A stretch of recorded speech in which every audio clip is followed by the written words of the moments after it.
advertí, yo les dije, estamos mal, la estamos pasando mal como alumnos, queremos que nos pesquen, y a mí me mandaron a la punta del cerro, me dijeron, ¿no le gusta? Váyase.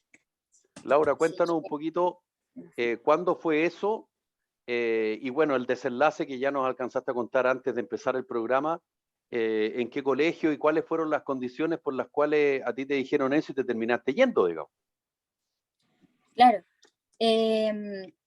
Bueno, yo soy estudiante secundaria, tengo 16 años, y desde muy pequeña mis papás escogieron darme la mejor educación posible. ¿Puedo decir el nombre del colegio, no? No, Lo no que hay tú ningún quieras. problema en contar mi historia. Eso es libre. Ya. Tú decides eso. Bueno, yo estudiaba en un colegio de excelencia académica que está aquí en Providencia. Prefiero no dar el nombre para ahorrarme los atados todavía, pero Bueno, yo creo más adelante en como tú algún momento lo voy quieras. a contar. Eh, y bueno, salió top número 1 en varios años seguidos, y bueno, el colegio era famoso por tener buenos niveles de rendimiento en PSU y en rendimiento de CIMSE. Entonces, nada, fue un colegio que a mis papás les gustó de chica. Yo estuve desde prekinder hasta segundo medio, mediados de segundo medio, y yo estoy acostumbrada a lo que es la alta exigencia. Yo tenía separado matemática con avanzado intermedio, y éramos pocos alumnos, era un colegio bastante pequeño, y bueno, la verdad es que lo admiten era el mejor porque era un colegio donde lo que más se promovía era la competencia. Ya, Lo que nosotros más hacíamos era competir. Era, ok. este es el mejor, este es el peor, a este le va mal. Para nosotros somos, bueno, éramos, porque yo ya me fui de allá, de los que lloraban por un 6,5. Así como para un 6,5 una mala nota y así, y se peleaban la excelencia académica, y un montón de atados también hubieron a lo ¿Y qué largo pasó? del tiempo. El asunto es que llegó la pandemia, y en Ya, 2020 el colegio se relajó un poquito más, se pegó la cacha porque era todo esto nuevo, ningún colegio le había pasado antes, y tuvieron bastante consideración con nosotros los alumnos, pero en 2021 como que trataron de acelerar los procesos, eh, intentaron esta modalidad híbrida, ujú. y Algunas veces en clase, algunas veces exactamente, telemáticamente, o algunos presencial, alumnos en clase. telemáticamente. Claro, Exactamente. En mi caso yo no fui presencial nunca durante pandemia porque yo no estaba vacunada, entonces hasta que no me vacunara yo no iba a ir. Y ok. cuando me vacuné ya me había ido. El punto es que yo partí el año con síntomas depresivos, volví al psicólogo, no sé cómo pensará la gente que nos escucha, pero yo dentro de mi familia y dentro de mi generación está muy normalizado el ir al psicólogo. Es algo Obvio. que cualquier persona que tiene problemas puede ir al psicólogo. Así es. Eh, Es verdad, en y generaciones pasadas como la mía y anteriores, ir al psicólogo casi no se contaba, de hecho. Era una No, cosa no, claro, privada, no hoy era. día Era un No, tabú, un tabú tabú. totalmente. ¿cómo se te vaya a Sí. ocurrir, digamos, primero ir y después contar, digamos? O sea, claro. sí, Sí, a mí me pasó al inicio, me costaba contarlo, pero ahora ya me ha ayudado Está mucho a bien. progresar. Empecé con síntomas depresivos, y la carga académica fue mucha, Ya. demasiada. Entonces mi psicóloga redactó una carta para mi colegio diciendo que tuvieran consideración conmigo con los plazos de las fechas, que mi profesor jefe conversara conmigo cada semana, y que bajaran un poco la exigencia. Y Mi eso que psicóloga mandó tú, ese... y eso que tú, por lo que contaste en la introducción, tú eras muy defensora de la excelencia. O sea, no es que tú eras Claro, del yo estaba lote de las acostumbrada. comillas sacadoras de vuelta, digamos. Claro, exacto. Para mí, yo no soy de las que anda rogando por una nota o rogando porque le den décima. No, para mí es como hay batallas que se ganan y batallas que se pierden. El punto es que mi psicóloga mandó este correo al colegio, mi mamá lo entregó, y el colegio no nos dio respuesta en un mes. En un mes. En un mes no me dijeron nada, ni que sí, ni que no, ni un recibido, nada. Y después de que pasó un mes, yo seguía Y mal. mientras tanto la exigencia seguía exactamente igual, me imagino, no cambiaba nada. Exactamente, exactamente. Yo hablé con mi mamá y le dije, mamá, no puede ser, pasó un mes de esto y no nos han dado respuesta. Mi mamá tuvo que llamar al colegio y hablar directamente con UTP, Unidad Técnico-Pedagógica, y decirle lo que estaba pasando, y ahí me dijeron, bueno, Laura va a tener reuniones con la orientadora cada 2 semanas, y bueno, que no se preocupe por el plazo, ella va a tener más plazo para entregar los trabajos. Pero esa era mi situación personal. Y esto se conversaba con compañeros. Nosotros estábamos acostumbrados a conversar de, oye, ¿sabes que yo estaba llorando estudiando, yo colapsé esta semana? Pero nosotros lo teníamos 100% normalizado, cosa que no, no corresponde. No, para nada, todo lo contrario. Yo tenía compañeras que se les irritaban las manos, tenía compañeros que se les caía el pelo, y tenía compañeros que tenían tique en el ojo. Y la mitad de mi curso estaba con psicólogo. Esto es una realidad, esto yo lo viví, la gente piensa que es más poético, pero a mí me pasó, se conversaba esto y nos apoyábamos entre nosotros, nos pasábamos datos, y sabes que esto sirve más, esto sirve menos. Y bueno, llegó un día, que fue, ya se va a cumplir un año de esto, a finales de junio, inicios de julio, yo antes de las vacaciones de invierno, mis profesores se empezaron a dar cuenta que les faltaban poner notas. Entonces tiraron todas las evaluaciones para las últimas 2 semanas. Y yo tenía una semana llena de evaluaciones y de trabajo. Incluso íbamos a tener que entregar 5 notas en un día. 5 notas. y yo hablé con mis amigos, con la directiva de curso, y les dije, ¿por qué no planteamos que para el siguiente semestre, se va a iniciar el primer semestre de 2021, y planteemos que para el próximo semestre se planifiquen y esto no vuelva a pasar? Y me dijeron, ¿sabes qué? Yo creo que es una buena idea, pero no creo que nos pesquen, porque nosotros habíamos hablado de que estábamos mal y nunca nos habían tomado en serio. El asunto es que yo tuve consejo de curso un día martes y hablé con mi profesor jefe, le propuse la idea y mi profesor me dijo, bueno, pero háganse un calendario. Y yo le dije, es que profesor, el tema no es que sea un calendario de que yo no esté organizada, esto es las evaluaciones que ustedes han puesto como profesores, eso ya no está en nuestras manos. Y quedan 2 semanas, por lo tanto no podemos aplazar más evaluaciones porque los profesores tienen que poner nota, tienen que hacer el promedio. Y bueno, fue una conversación muy larga. Entre medio de esas horas hubo un recreo y mi profesor volvió y me dijo que había hablado con una unidad técnico-pedagógica, esto en un consejo curso abierto, y me sacó mi situación personal en cara. Me dijo así como, bueno, yo tengo entendido que tú no diste una prueba de física y que el colegio ha sido comprensivo contigo. Y yo le dije, bueno, pero después de que mandaron un certificado que no pescaron en un mes, yo estoy con síntomas depresivos y por eso el colegio ha tenido, le corresponde tener cierta consideración conmigo porque mi Exacto, estado de salud mental no es el correcto. exacto. Y, y saltaron varios compañeros más con eso, porque varios compañeros dijeron, sabe que yo estoy igual que ella y conmigo no han tenido consideración. Y, y mi profesor, yo creo que la gente se imagina, yo soy una persona, me ven aquí hablando en la radio a los 16 años, y soy una persona que siempre ha sido representante del grupo al que pertenece, entonces yo siempre hablaba. Y mi profesor también me sacó eso en cara, me dijo así como, ah, pero yo te escucho hablar solo a ti, no escucho hablar a tus compañeros, así que yo no creo que esto sea para tanto. El punto Clásico, es que mi clásico profesor eso. me dijo, no, en la universidad va a ser peor. No, sí, todas las típicas cosas que uno escucha. Yo le dije que esto ya era un tema de salud mental, que nosotros a nivel de salud mental no estábamos bien.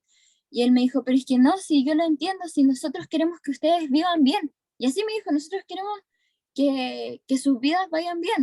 Y yo le dije, pero ¿qué pasa con aquellos alumnos que no quieren vivir? Porque dentro de los colegios se da que hay muchos jóvenes que se autolesionan, muchos jóvenes con pensamientos intrusivos, y en mi caso lo que fue la depresión también pasa. Eh, y yo le dije, ¿qué pasa con los que no quieren vivir? Va a llegar un momento en el que se van a matar. Y él me dijo, no, es que eso no va a pasar aquí. Y se rió de mí, se rió de mi comentario. Y me dijo, no, eso no pasa. No, no, eso no va a pasar. O sea, Y yo quedé súper descolocada. básicamente el diagnóstico de él o del colegio corría por un carril distinto a la realidad que estabas viviendo tú y otras personas del colegio. Exactamente. Sí, fue muy complejo, como que nos ningunearon demasiado. Y bueno, la conversación se fue acalorando porque tuve varios compañeros que no son muy buenos para el diálogo, entonces como que hubieron varias faltas de respeto entre medio. Y el mensaje de mi profesor final fue, bueno, si no les gusta, váyanse, la puerta es grande, hay un montón de gente que quiere entrar a nuestros colegios de excelencia académica, si usted se va, alguien más va a llegar en reemplazo suyo. Y yo ese día quedé deshecha, a mí me cerraron el semestre temprano, yo no, ese día que tenía 5 notas que entregar, no las di, a mí me cerraron el semestre antes, cerraron mi semestre con menos notas que la de mis compañeros, y empezó la búsqueda por un nuevo colegio. Yo me cambié de colegio a mitad de semestre, en pandemia, el año pasado. Y eso también implica un tema de estrés asociado automático, digamos. Claro, sobre todo porque yo llevaba toda mi vida en el otro colegio. Yo Claro, además, tenía pensado que me iba a graduar con mis compañeros, que me iba a ir de gira de lógico. estudio con mis compañeros, con los compañeros que conocía toda la vida. Y eso cambió. El punto es que fui sanando poco a poco porque yo hice un cuadro depresivo con todo este tema. Y, y bueno, empecé a ir al psiquiatra, tomé pastillas y salí en mi cuadro depresivo a fines del año pasado, en diciembre. Y bueno, fui progresando. Llegué a un colegio nuevo en el que hay una psicóloga que me comprende, hay gente que está preocupada de sus alumnos y se da mucho más natural este tema de las enfermedades de salud mental y a mí me comprendieron Obvio. súper bien. A mí me Laura, comprendieron bien. bueno, Lucho quería decir algo, te tiro el tiro a la pelota, Lucho, pero tú en la conversación previo a que hiciéramos el programa, nos contaste de un desenlace súper triste, súper impactante, a propósito de lo que tú viviste. Cuéntanos un poquito de eso. Bueno, ayer estaba en clases y me llegó un mensaje de una ex compañera porque le pregunté que cómo estaba ella de salud y me dijo, no, yo aquí estoy, pero quedó la embarrada en el colegio. Y dije, ¿pero por qué? Y me dijo, una niña de octavo básico se suicidó. De octavo básico. Dios Octavo. mío. Increíble. La chica tuvo muchos problemas y me dijo, mi amiga me conversó, me dijo, yo esa niña la vi el viernes. Qué Qué atroz. atroz. Atroz. La vi el viernes y ahora ya no está. Ya no está. Entonces yo me planteo y yo estaba súper molesta. Yo estaba molesta, triste, porque yo lo vi venir. Yo siempre supe, Obvio, yo les dije, obvio. va a tener que alguien morirse para que se peguen la cacha que nuestra salud mental importa dentro de la educación. Y pasó. Yo sé que esa niña tuvo muchos problemas, quizá tenía más problemas a nivel familiar, tuvo más problemas Seguramente, pero a nivel de amistad, Por eso pero el que apoyo que requiere. le pudo haber brindado el colegio. Alberto, tú querías decir algo, dale. Por eso que requiere más apoyo. Nada más, obvio. Qué tremendo. Ahora, tal vez lo que nos cuenta la Laura, gracias Laura por contarnos esta realidad, porque esto lo hemos escuchado en testimonios, en fin, de conversaciones, en los diarios, pero así directamente, Laura, te lo agradecemos porque es una cosa muy potente y tal vez es uno de los males de nuestra sociedad, no anticiparse a cosas que todo te indica que va para allá. Que digamos que los hechos es uno tras otro y se van encadenando y que uno anticipa y uno dice, sin tener estudios de psicólogo, yo me imagino que tú estás en el colegio, por lo tanto, bueno, tú podrás tener ciertas habilidades, qué sé yo, como cualquiera de nosotros, pero no eres psicóloga de profesión, ni mucho menos psiquiatra, por lo tanto, lo que tu diagnóstico fue terriblemente certero, digamos. Claro. Sí. Lucho, tú querías decir algo. Y la Sí, Ignacia también. oye, lo que cuenta la Laura de verdad se agradece porque es verdad lo que dice Felipe. Uno lo escucha en la tele, pero uno nunca conoce tanto a alguien que lo haya vivido tan de cerca. Yo creo que acá hay dos temas, dos o tres temas bien considerables. Lo primero es que efectivamente hoy día en los colegios no hay educación emocional, no existe educación emocional. Y no es culpa de los colegios, o sea, aquí puede ser culpa de los colegios, puede ser culpa del ministerio, puede ser culpa de... Esta cuestión es bien multifactorial, la verdad. Pero estamos viviendo una realidad que es lo que nos cuenta la Laura, se viene viviendo hace harto tiempo, o sea, no sé si se acuerdan, pero en abril de este año en Santa Cruz se suicidó un niño, se disparó al medio del patio de su colegio. Entonces, esto se viene viviendo, ya es mucho ya, o sea, antes no pasaba, y nosotros hemos visto hoy día una sociedad estudiantil, y yo lo digo porque yo me he dedicado siempre a educación desde que salí de la universidad, que ha ido cambiando, o sea, por un lado uno ve la revolución de los pingüinos, después ve los overoles blancos antes de la pandemia, después de la pandemia disminuyó, volvieron los cabros de la pandemia y ahora vuelven con un tema mental súper complejo. Entonces, yo creo que acá hay dos cosas. Uno, los colegios se tienen que dar cuenta que tienen que invertir Exacto. lucas en educación emocional, y yo creo que también el Estado tiene que hacerse cargo de que es más importante invertir hoy día plata en educación emocional que en pasar un manual que tenga que decirles niñas. O sea, al final, Luis, eso es lo más importante hoy día del tema de la educación, creo yo. yo Laura, ¿tú tengo un quieres decir comentario algo? Voy al Laura. tiro cortito contigo, sobre Ignacia. eso, Ujú. que yo conversaba con mi amiga y yo le decía, yo supongo que ahora se van a dar cuenta de todas las problemáticas que yo intenté visibilizar y que a mí me cerraron la puerta.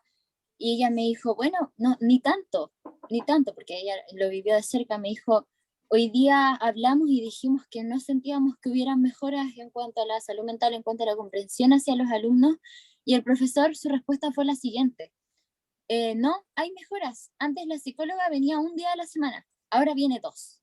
Y yo le dije a mi amiga, ¿sabes? En el colegio en el que yo estoy, tengo encargados de convivencia escolar, psicóloga, tengo dos psicólogas, psicóloga y orientadora, que están los 5 días que nosotros vamos al colegio.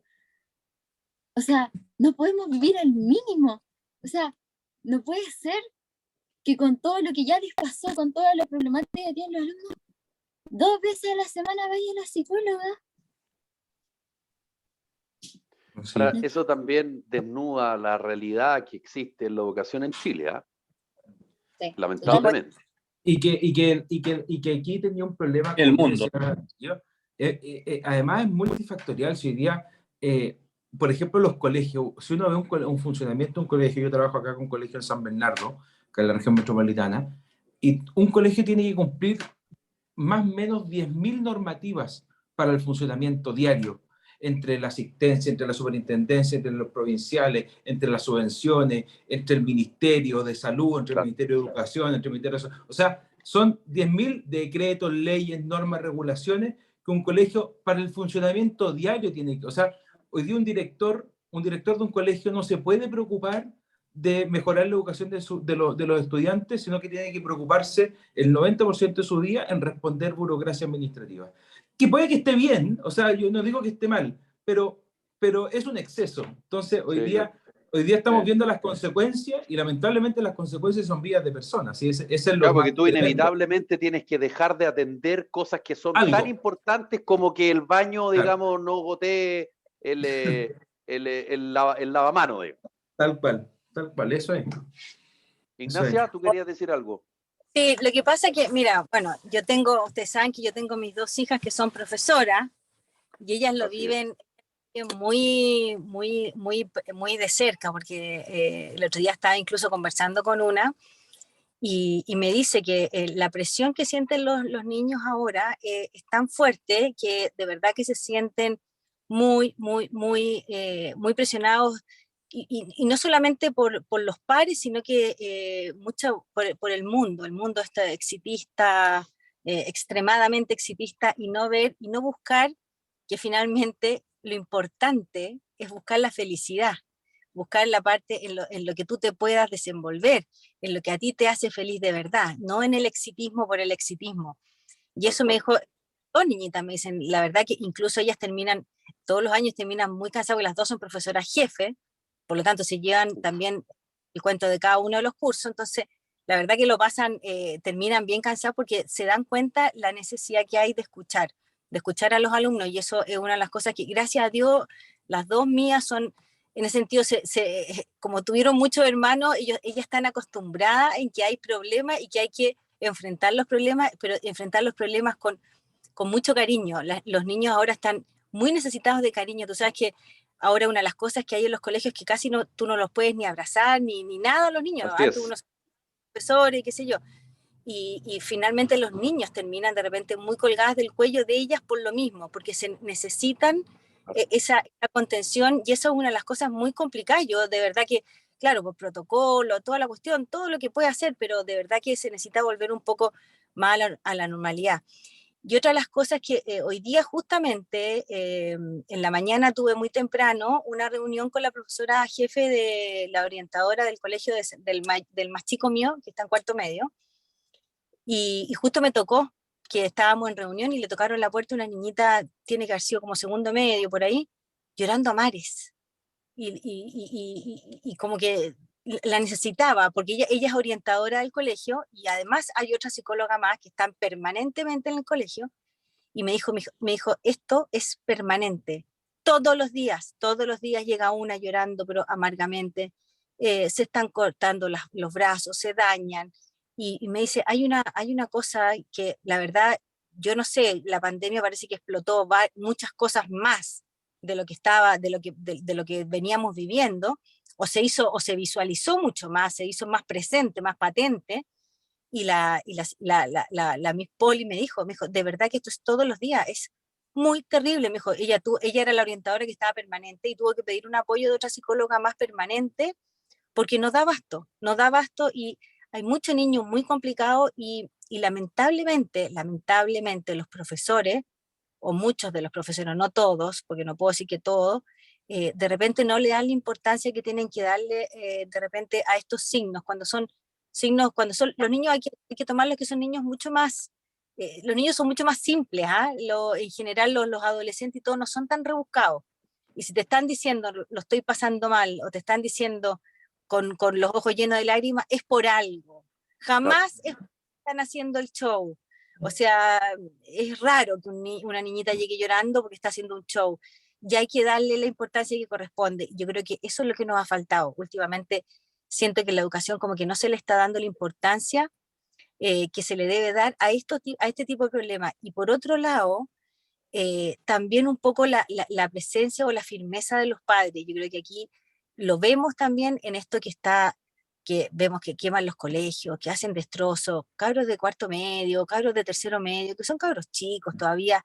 Y tú decís, bueno, ¿dónde están esos papás? Yo creo que aquí también ha faltado un poco la mano dura, no sé si dura, pero la mano firme de los padres. Y yo, mira, mi diagnóstico es súper claro y lo he dicho un montón de veces. Yo creo que aquí se empezó a horadar hace mucho rato la familia. Yo aquí quiero que se empezó a destruir mucho lo que era el núcleo familiar. Se empezó a disgregar. Y eso yo creo que es lo que está trayendo las consecuencias de ahora. Si nos damos cuenta, la familia es el núcleo, es el nido donde tienen que estar los niños, donde tienen que llegar, tienen que salir y entrar desde ahí. Y ese nido es lo que yo creo que finalmente se ha horadado mucho. No sé si por las políticas, no tengo idea por qué, pero se ha destruido mucho la familia y yo creo que aquí esta es la consecuencia. Lamentablemente, Ahora, eso Ignacia, yo creo que tiene múltiples razones, porque cuando uno habla de familia, se habla del núcleo cercano. Durante mucho tiempo la familia era un padre, una madre y los niños. Tú sabes que el hogar uniparental en Chile es masivo, digamos. Pero y en muchos casos los niños no están con su familia porque o no los tienen o lisa y llanamente no los tienen físicamente en todo el día, digamos, porque el papá y la mamá trabajan en 3 o 4 partes y al final se ven de vez en cuando y de cuando en vez. Oye, Entonces que eso ven, tiene que ver con, no tiene que ver necesariamente con la familia en sí, sino que tiene que ver con que ese núcleo, o como se quiera llamar, pucha, no es exactamente el mismo de hace 30 o 40 años en Chile.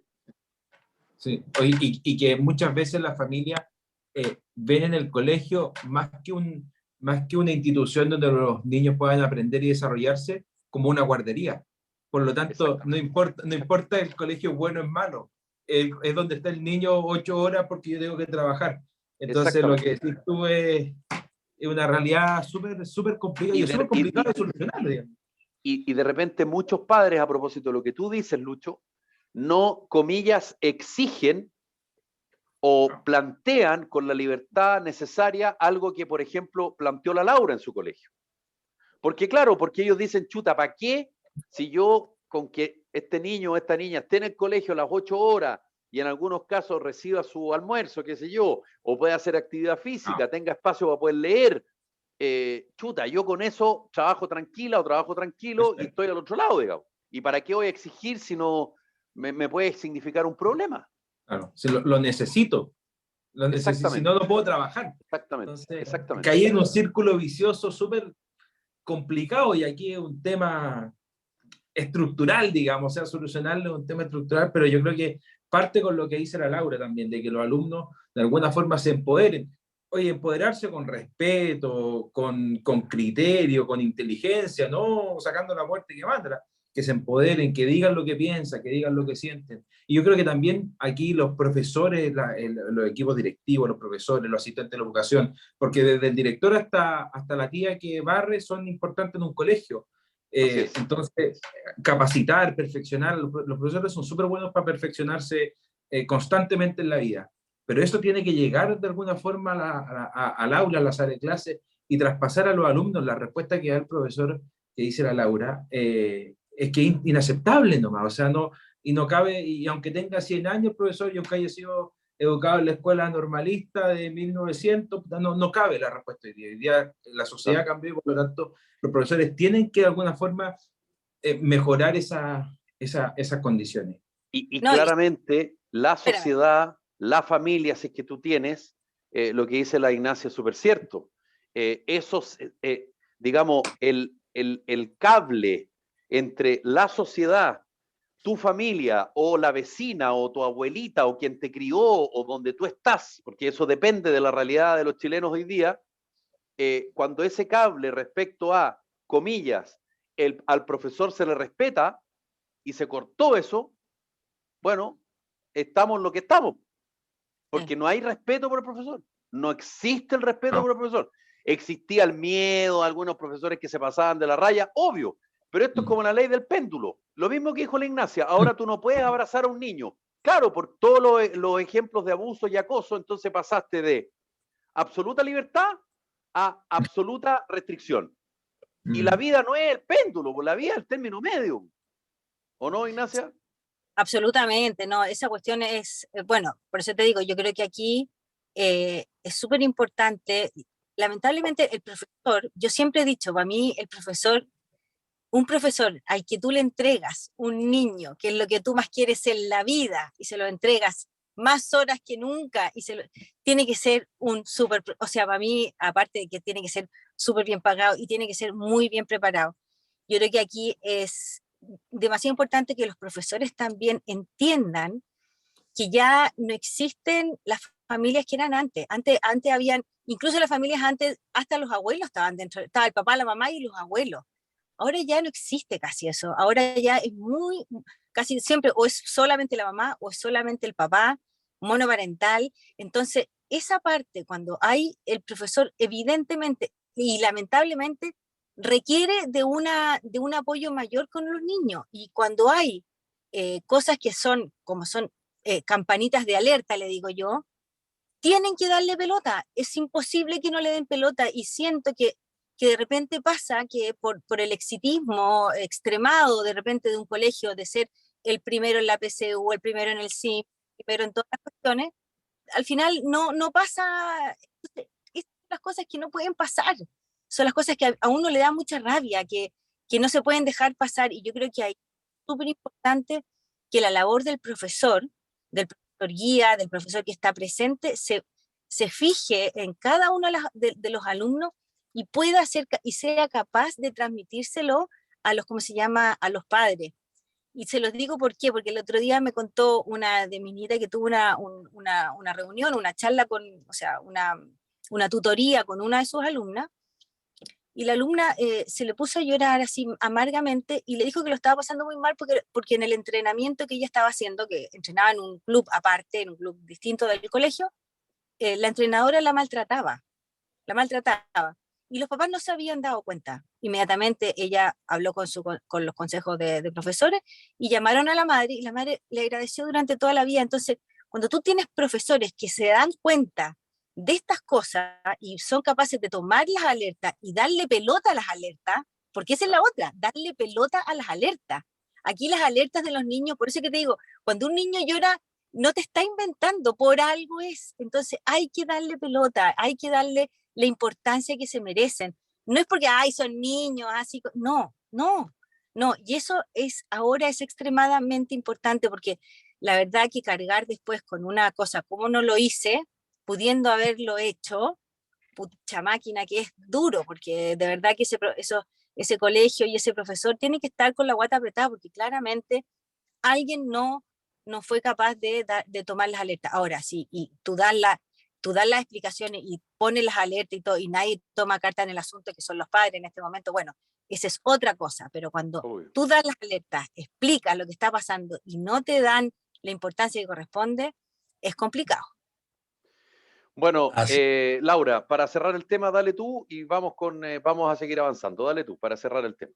Bueno, concuerdo plenamente. Hay un tema súper grande y es que aquí nosotros avisamos.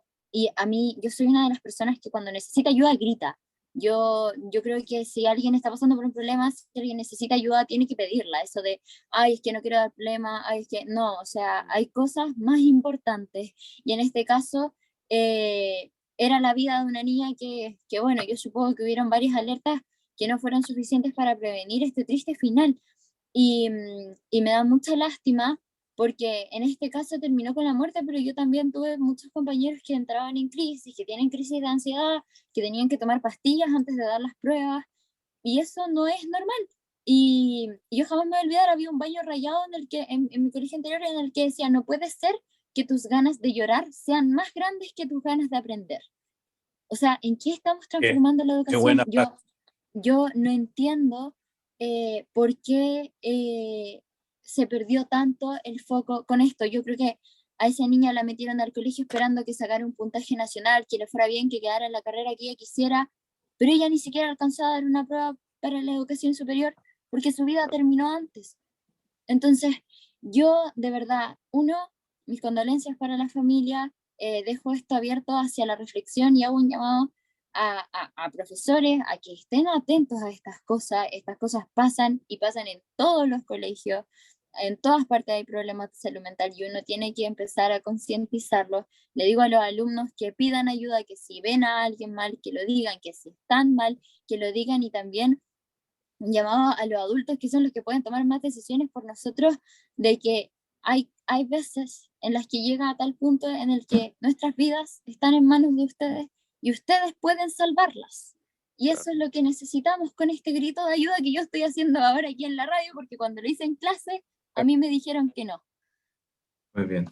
Bueno, Laura, te agradecemos este testimonio y bueno, para algunas radios que van a, digamos, va a ser en otro horario, digamos, donde ya seguramente la cuenta pública se va a dar a conocer, pero independiente de eso, Laura, Lucho, voy a partir con Alberto, que el que menos ha hablado en este rato.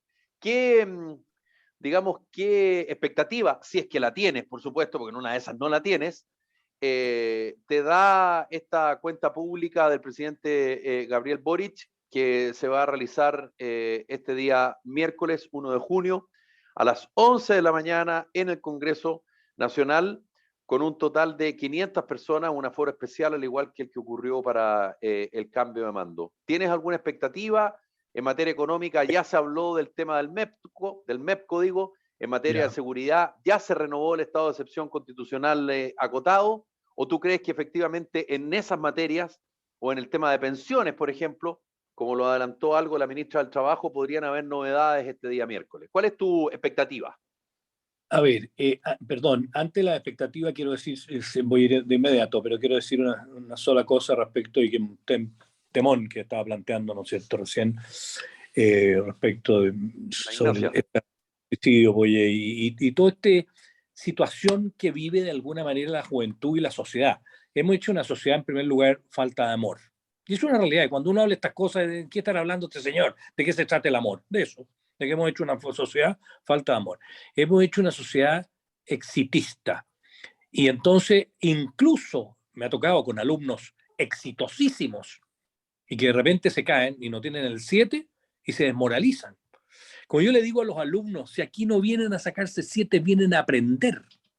Y vienen y no, pero la exigibilidad de que aprendan, de que tienen que ser inteligentes y entenderlo, no, si todos tenemos la inteligencia limitada, hasta los más inteligentes, y hay que transmitirles eso para que se sientan en definitiva que tienen que tener sus capacidades, destacarlas ellas, hacerlas crecer ellas, etcétera, etcétera, etcétera. Y por lo tanto, yo creo que los que estamos más arriba, tanto en edad como en distintas situaciones, tenemos que apoyar enormemente a la juventud y especialmente hacer una educación que sea una educación pública o privada, con cariño, con respeto, con acogimiento, con enseñanza de todos los hombres. Y ojalá eso esté en un proyecto de constitución y no solo que tenemos que hacer una sola educación, todos por igual y todo el asunto, que eso es un absurdo. Bueno, voy a tu pregunta, Felipe, perdón. Sí, está bien. En cuanto, a ver, yo siempre tengo expectativa, quizás a lo mejor soy ingenuo en algunos casos, pero la tengo porque quiero tenerla, porque creo que eso es esperanzador. Ahora, sin embargo, y también por otro lado, me parece que estar esperando con expectativa un anuncio del presidente Boric recién asumido, porque hace poco que asumió, la verdad es que también es un poco, no sé, como cargarle la mano indebidamente. Te lo digo, creo que no sé si es leal estar esperando ese anuncio. Ahora, sí, anuncio en cuanto a que va a ejecutar su programa. A mí no me gustan muchas cosas de su programa y esperaría que no las ejecutara, pero la gente que votó por él espera evidentemente que cumpla su programa y entonces debiera anunciar cómo lo va a llevar adelante. Y en cuanto a lo que se dijo, ¿no es cierto?, al estado de excepción acotado. Ayer yo lo dije en el programa, es absurdo que un gobierno o el Estado tenga un estado de excepción acotado cuando el Estado, cuando los otros, los terroristas, los que están ahí, los violentos, ¿no es cierto?, no tienen nada acotado. Matan gente, disparan, queman, etcétera. No están dispuestos a acotar nada, al contrario, le han declarado la guerra al Estado de Chile. Y entonces, si yo, como Estado, que debo usar el uso entero de la fuerza debida, la fuerza legítima, y es el único que deberá tener la facultad, o el único que tiene, la facultad de la atribución de la fuerza, es precisamente el Estado. Bien, como digo, acotado, no salir a matar a gente, no, etcétera, pero sí usar como corresponde la fuerza. Si ya entramos en un estado de excepción acotado, que de partida ya murió una persona dentro del estado de excepción acotado, a lo mejor si no hubiera sido acotado, no hubiera muerto esa persona, si el estado de excepción no hubiera estado acotado. Por lo tanto, ahí sí creo que va a rendir una cuenta mala. Luego, en cuanto a las pensiones, yo no sé, si el tema de pensión sabemos que quieren echarle la mano, y eso lo han dicho, y cada vez que se pregunta respecto de los fondos de pensiones, escabullen, nunca dicen que, de repente dicen que es de propiedad, etcétera, pero en fin, nunca hay una cuestión derecha, y además que en la Constitución, que la apoya el gobierno, ¿no es cierto?, para que la apruebe de la convención, el borrador de la convención, vienen claramente que los fondos no van a ser para echar un fondo público, un fondo común, etcétera, etcétera. Por lo tanto, no van a ser de las personas y los trabajadores. Entonces yo, en esos casos, no espero, no tengo mayor esperanza, no tengo, tú preguntaste cómo se llama, no esperanza, expectativa. No tengo expectativa. Y lo otro es que, y fíjate que hay yo creo que es dramático ya. Todos los gobiernos, de derecha o de izquierda, porque ya no hay que distinguir, ya lo mismo, llegan con reformas tributarias. Y todos reforman y todos quieren subir. Yo creo que algún día vamos a llegar al 500% de las utilidades de las personas, porque ya el 100 ya va a quedar chico. Esto que parece exageración, sí se paga mucho impuesto en Chile. La gente dice que no es verdad. No es verdad, el que no trabaja. O el que gana muy poco, que cree que no paga, pero paga el IVA, señor. Paga el 19% de todo lo que usted compra, por una parte. Y paga por la parafina, por la benzina, porque se sube un bus, por mil otras cosas, porque toma trago, ¿no es cierto?, de los alcoholes, porque fuma. Exacto, por todo. Entonces, yo creo que hay que sentarse derechamente a revisar eso, pero no tengo ninguna expectativa. Y todavía más. Alberto, perdona que te interrumpa. Solo para ¿Y tú te terminar instalas? el punto, Felipe, Perdón, dale. Solo para terminar el punto, que pretenden hacer un sistema tributario no integrado, con lo cual lo que tribute la empresa, la sociedad, probablemente las personas no van a poder rebajarlo y van a tener que pagar otro tanto inmenso sin ningún crédito, como es lo que corresponde, si lo demás es seguirles expropiando a las personas. Y con esto sí que termino, que en definitiva lo único que pretende el sistema es aumentar la tributación de las personas, no de las empresas. Y esto a la gente no se lo ha dicho nadie. Entonces ahí no tengo ninguna expectativa, porque yo espero que ojalá se les caiga el borrador, se les queme el borrador, ¿no es cierto?, la reforma tributaria y no exista, pero van para allá, eso lo van a llevar adelante. Y todavía más, es bastante probable que varios de la oposición, derecha, llámese como se llame, voten a favor. de la reforma tributaria. Ya lo hicieron en el gobierno de la presidenta Bachelet. Juan Antonio Coloma había dicho, sobre mi cadáver aprobó la reforma tributaria. Juan Antonio todavía vive, gracias a Dios, ¿no es cierto?, por él y por su familia y por todo, y aprobó la reforma tributaria, y la UDI la aprobó, etcétera. Y después en el gobierno del presidente Piñera acaban de aprobar una reforma tributaria ahora en enero, y otra. Entonces, ¿de qué estamos hablando? Pobre pueblo de Chile. Y la convención va a ser con más impuestos, no cabe duda, va a ser con más autoridades, porque están dividiéndolo todo, etcétera, sin poder judicial. Señores, la verdad es que no tengo mayor expectativa después de todo. No obstante, mi esperanza. Lapidarísimo todo, pero una pregunta cortita. ¿Tú te Sí. instalas a escuchar en alguna radio, te instalas a ver la tele, o después ver los highlights, digamos, qué sé yo, o tú te instalas ahí a ver en la cuenta pública? Nunca, jamás. En un horario, perdón la palabra, es un horario de mierda, pero en una de esas, no sé, po. Es un horario de trabajo de partida. Yo tengo que trabajar Sí. para vivir. Punto Exacto. Uno. Como la gran mayoría de los chilenos. Y si no trabajo, no como. Así de simple. Y en primer lugar. Y en segundo lugar, nunca en la vida tengo muchas cosas mucho más entretenidas que hacer. Por último, podría poner cierto, qué sé yo. Y después leo las cosas más importantes, los highlights, porque para ver las latas, no del presidente Boric, que no ha hecho ninguna, así que no estoy criticando al presidente Boric, de todos los presidentes de la República, no estoy dispuesto. Perdóname que te diga. No, es que me encanta porque Alberto, tú sabes, yo trabajo con un periodista que fue durante mucho tiempo editor, fue subeditor del reportaje del Mercurio, fue subeditor de la revista El Sábado Mercurio, fue director editor general del Mostrador, Mirko Macari, y el chico Macari, tú le preguntáis lo mismo y te contesta exactamente lo que contestaste tú. No, yo no estoy para comer lata. Lo que es extraordinario, a mí me da risa porque yo igual me instalo, porque yo soy como mono porfiado, como que espero algo que sé que no viene, pero como que espero la sorpresa, digamos, pero nunca viene la sorpresa, eso es verdad. Tú en eso tienes razón, Alberto, ¿ah? Y, oye, coincido con Mirko Macari, y dile a Mirko que como vamos a estar desocupados ahora, que me llame, yo feliz, encantado de hablar con él, y nos vamos a entretener. Obvio que sí, obvio que sí. Dale mi saludo. No conozco, pero saludo. La Ignacia quiere decir algo. Dale, Ignacio, ¿tú tienes alguna expectativa para la cuenta pública del presidente? No, yo tengo cero expectativa, o sea, no, incluso creo que hay cosas que las debería, ¿cómo se llama? Este tema del ¿cómo se llama? Del estado de excepción acotado lo encuentro tan ridículo y tan, ¿cómo se llama? Tan poco real, porque fíjate tú que claramente los otros no tienen ninguna restricción en hacer nada, pues siguen haciendo todas las mismas andanzas, entonces la verdad es que no lo puedo entender. Eso por un lado, y por otro lado, yo fui a los conversatorios que hicieron por el tema tributario y el tema de pensión, entonces quiero ver qué es lo que va a decir referente a eso, porque yo estuve. A mí no me van a ir a contar el cuento, a ver qué es lo que van a decir, si realmente lo que estaban proponiendo ellos, a mí no me pareció bajo ningún punto de vista. Entonces, quiero ver cómo va a ser el tema. Sí, Alberto, dale. Ignacia, perdón, es que de acuerdo a lo que dijo a Ítalo Villanueva, ¿no es cierto? Fue que estuvo ayer, Villanueva creo que era, ¿no? La pillé en el programa, un panelista nuevo, muy agradable. Él dijo que lo habían invitado también ahora a esta, ¿cómo le llaman? Conversatorio, lo que sea, respecto de la reforma. ¿Cómo? ¿Perdón? Diálogo ciudadano. Diálogo ciudadano. Pero me dice, llegaron del Ministerio de Hacienda, no sé dónde, y demás, con esto a tratar la reforma tributaria.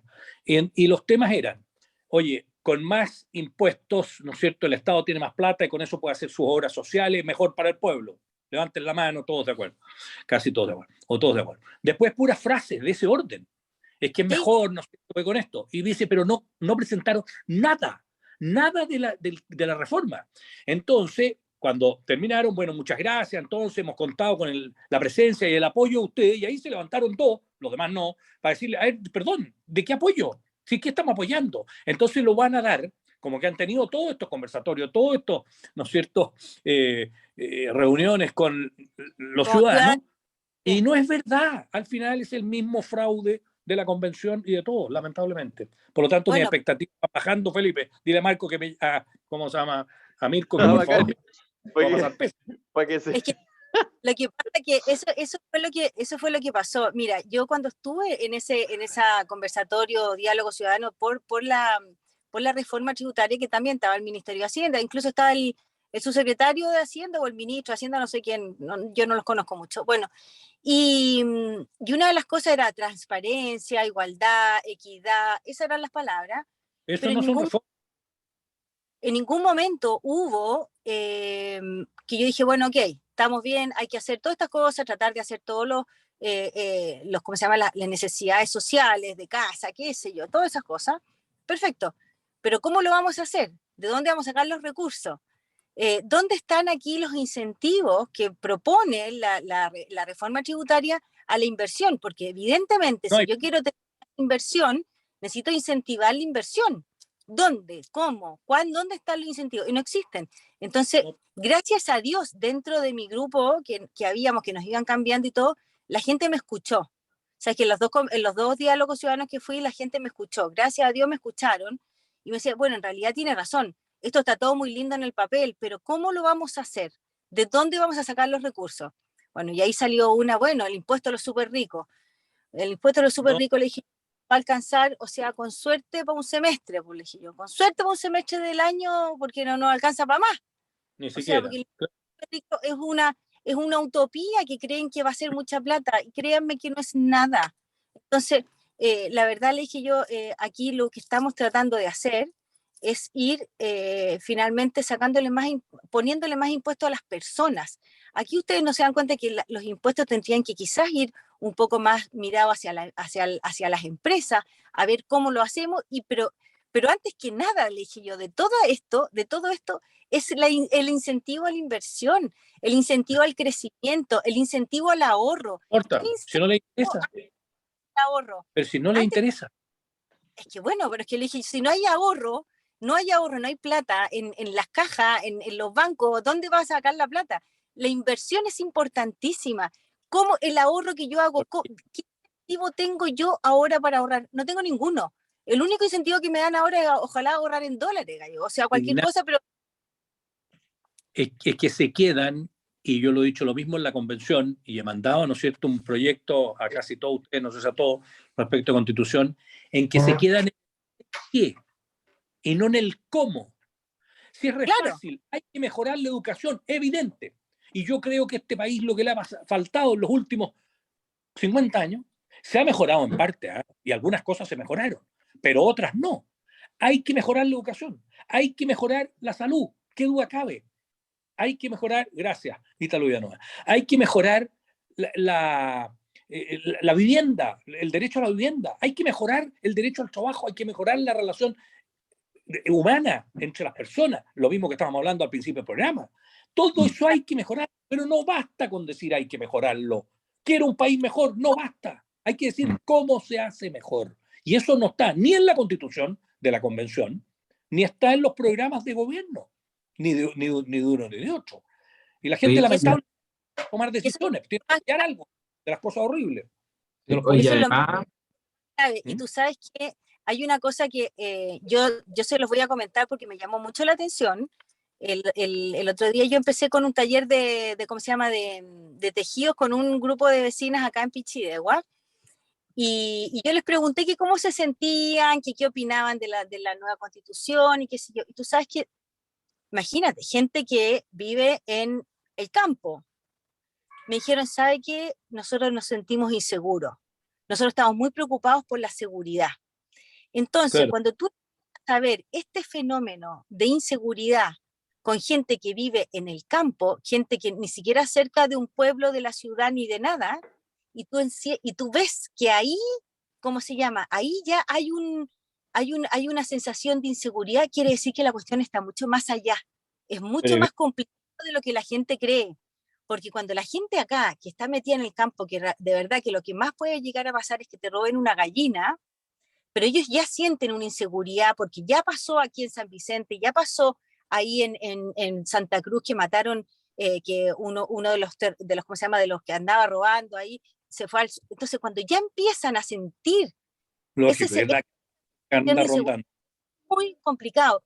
Y por eso que a mí yo nunca he escuchado una cuenta pública, pero ahora la voy a escuchar porque quiero ver qué es lo que dicen en cuanto a seguridad. Tú sabes que un país sin seguridad se te va a la espalda rapidito. Oye, y tú sabes, Ignacia, cuál es la idea de todos los gobiernos, pero especialmente del gobierno de la presidenta Bachelet y ahora el gobierno del presidente Boric, para arreglar el tema de seguridad, entreguen las armas. ¿Y quiénes entregan las armas? La gente decente, la gente que tiene Obvio, los para terroristas. defenderse en el campo. O sea, Pero los delincuentes, los terroristas nunca entregan las armas. o Esos son sea, los en más rigor, o sea, Por en eso- rigor no la entrega nadie, digamos. No hay gente que las ha entregado ingenuamente, en mi opinión, o sanamente, pero no, al contrario. ¿Sabes qué? Lamentablemente, en Argentina tú tienes libertad, lo mismo en Estados Unidos. Es cierto que de repente se matan, ¿no es cierto?, en los colegios y todo el asunto. Bueno, pero eso no es porque necesariamente tengan armas, porque probablemente sin armas se matarían igual. Se matarían igual. Es por otras razones que se matan. Pero si tienes armas, tú al menos te puedes defender. No sé, Alberto, no sé, solo los yo campos. creo que lo que pasa en Estados Unidos es una situación cavernaria. Y solamente Sí. porque Estados Unidos, el mundo occidental lo perdona o Sí, lo pasa estoy de por acuerdo. alto. Pero es una brutalidad lo que pasa en Estados Unidos. ¿Cómo va a Una ser brutalidad. posible que un joven no pueda tomarse una cerveza en la calle y pueda comprar un arma semiautomática en una No. ferretería o en un mall? Es No, una eso es Es locura. una barbarie. Eso es Absurdo. bárbaro. Pero que tú, que no eres, ¿no es cierto?, un loco y que eres responsable y que tiene un examen, está bien, hoy día la ley en Chile lo exige, puedas tener armas y puedas disparar si alguien te entra a atacar en tu casa, armado. Ah, no, pero Porque alguien entra así. yo estoy hablando de Estados Unidos, no estoy hablando de Chile. Sí, sí, de acuerdo. Oye, Porque pero igual- la normativa es distinta.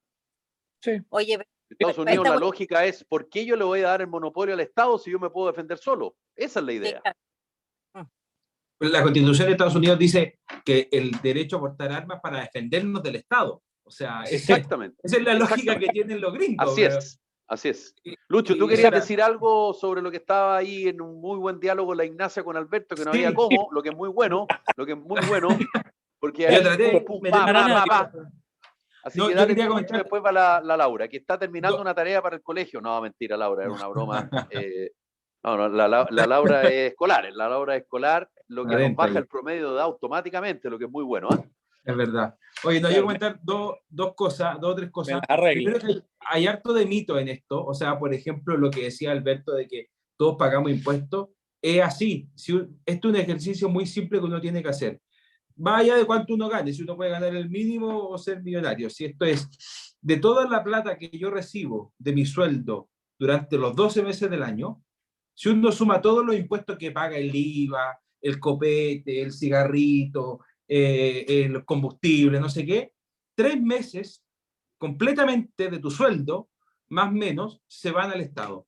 Es decir, tú le trabajas gratuitamente al fisco durante 3 meses. Los otros meses es plata tuya, digamos, que te queda libre de impuestos. Entonces, es harto, digamos, es harto el tiempo que uno le trabaja, digamos, de alguna forma gratuitamente al Estado. Y lo otro que quería comentarle... Ahora, el problema de eso, Lucho, perdona que me meta, pero el problema de eso es que hay un forado gigante de lo que uno paga o lo que se paga a lo que se llega. Por operadores políticos, por ineficiencia, Exactamente. porque lo que Sí. tú estás diciendo, Lucho, no me cabe la menor duda que en Alemania se paga aún más. Pero un ciudadano que, por ejemplo, que tiene una profesión parecida a la tuya y que gana más o menos lo mismo que tú, no diría lo que tú estás diciendo. Porque él ve el resultado, lo ve, lo mira, lo palpa, se nota. Acá no. Ahí está el problema.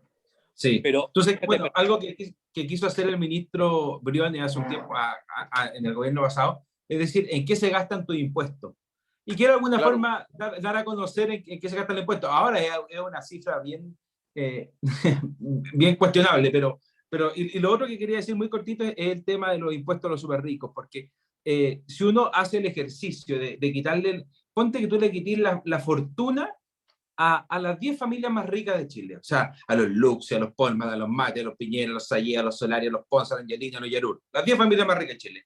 Si tú le quitas todo su patrimonio, si tú le quitas todas sus lucas, oye, eso te sirve para financiar 6 meses de Estado, 6 meses de gobierno. El resto, estáis jodidos. O sea, ni siquiera quitándole la plata a las 10 familias más ricas se soluciona el problema. Entonces aquí hay un tema que es lo que yo creo que el problema de fondo es lo que dice Felipe, es nosotros nos vemos dónde va la plata. Si tú me decís que me vaya a subir los impuestos a un 50%, pero al final vamos a tener toda una muy buena educación, una muy buena salud, mejores programas sociales, mejores subsidios de vivienda, chuta, yo estoy dispuesto, solidariamente, por supuesto que quiero ayudar a quien menos lo tiene, si uno tiene la oportunidad de ganar un poco más, pero si no, oye, compadre, no quiero pagarle el sueldo al jefe de gabinete de Boric, de 8 palos, puede que lo valga, sí, puede que no, No. pero... Y a todos los asesores que tienen. Todos los asesores. Felipe, una cosa que quiero agregar de lo que está diciendo muy bien Luis. Perdón, no solo, yo creo que es mucho más, tú trabajas más de 3 meses para el Estado, de partida por los impuestos que se pagan y todo, pero además hay que considerar, y la gente no considera eso, las retenciones muchas de las veces que tienen por el hecho de simplemente trabajar. Una persona le dicen usted va a ganar 1 millón de pesos.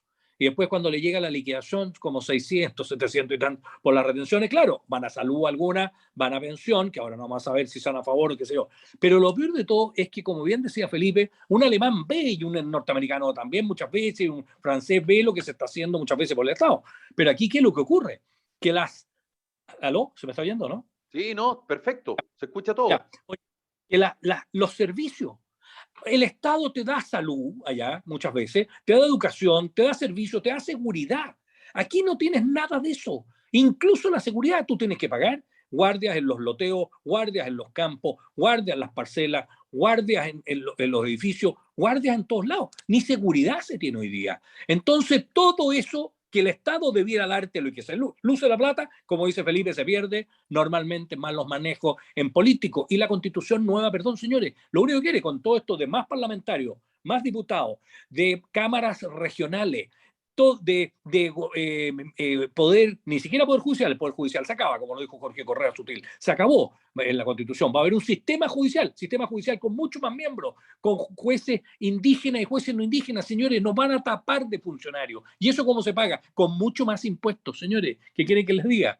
Ahora, lo que es fundamental, y no lo dice nadie, ni la nueva Constitución, yo sí lo tengo en mi proyecto de Constitución, y no lo dicen tampoco, ¿no es cierto? Se ríe Felipe, pero es verdad. Pero ¿verdad? Y no me río porque me dé risa, me río porque es cierto. Dile a Macri, ¿cómo se llama Macri que me llama? Oye, ¿en qué se gastan los impuestos? Obvio. Si tenemos que saber si en una empresa es así, y si no tú echas al gerente, y si no lo metes preso, si se están malgastando. Aquí se malgastan y no meten preso a nadie. A nadie. Al pobre Jaime Ortiz porque se equivocó. Así de simple. Lo hizo mal, pero no se equivocó. Sí, pues esa es la verdad. No hay nadie más preso. Cuando era estar preso, claro, miles de miles. Varios. Es un poquito, por decirlo menos, es un poquito injusto que solo uno, digamos. Por decirlo menos. Hoy, eso hoy. El problema no es que sea solo uno, es que faltaron. Por eso digo. Laura, perdón, tú querías decir algo. Hace rato. Sí. Yo, pucha, es que para mí es difícil que me maten la esperanza, porque yo dejo la esperanza hasta el final. Quiero ver qué va a pasar en el ámbito de la educación. Quiero ver qué pasa ahí, si nos dan soluciones o no, si es que realmente les importa o no, si a ver si no se olvidaron de nosotros. Y algo más que quería decir que me acordé ahora con lo que dijo sobre el tema del borrador de nueva constitución y de lo que hablamos al inicio. Perdóname que vuelva al tema, pero me acordé. El derecho preferente a los padres a educar a su hijo es algo que está en riesgo. Está en riesgo con este tema. Y me parece gravísimo. Y voy a decir por qué a continuación. Y ustedes escucharon mi historia. Yo tuve la suerte de que mis papás quisieron cambiarme de colegio. Ellos se dieron cuenta que yo tenía problemas de salud mental y me cambiaron, y ahora ya estoy sin el tratamiento que tuve en algún momento por mi situación depresiva, ya estoy dada de alta, gracias a las decisiones que tomaron mis papás con respecto a mi educación. A mí el Estado no me conoce. Al momento de que el Estado sepa que yo tengo problemas de salud mental, ni siquiera el Estado lo va a saber, para que escojan mi educación por mí. Yo estoy muy agradecida de que mis padres hayan podido tomar esa decisión, y eso es algo que está en riesgo ahora también. Se le pide a la gente que lo piense 2 veces antes de votar sobre este tema. Porque cuando el Estado se dé cuenta, si no pueden participar tu papá en tu educación, y el Estado se dé cuenta que tú tienes un problema, ¿sabe cuál es el tema? Que tú eres un problema para el Estado, y no te van a ayudar, al contrario. A lo mejor hasta te ayudan, no sé, a no seguir. Qué triste, pero lamentablemente es así.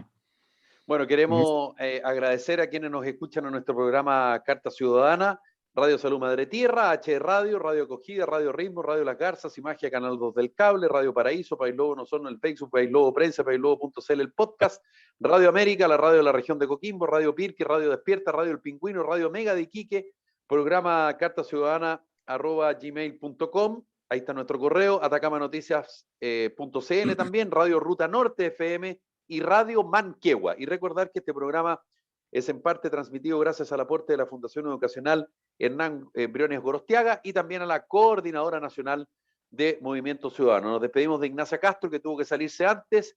Lauro Valle, un abrazo. Lucho Baeza, la coordinadora, un abrazo también. Y mi amigo personal, don Alberto Lavé, un abrazo. Que esté muy bien. Un abrazo, Laura, lo mismo. Ignacia. Que esté muy bien. Y mañana, don Alberto, si vas a estar en el programa, me comprometo a traerte un mejor resumen posible de la cuenta del presidente. Gracias. Eso. Me comprometo.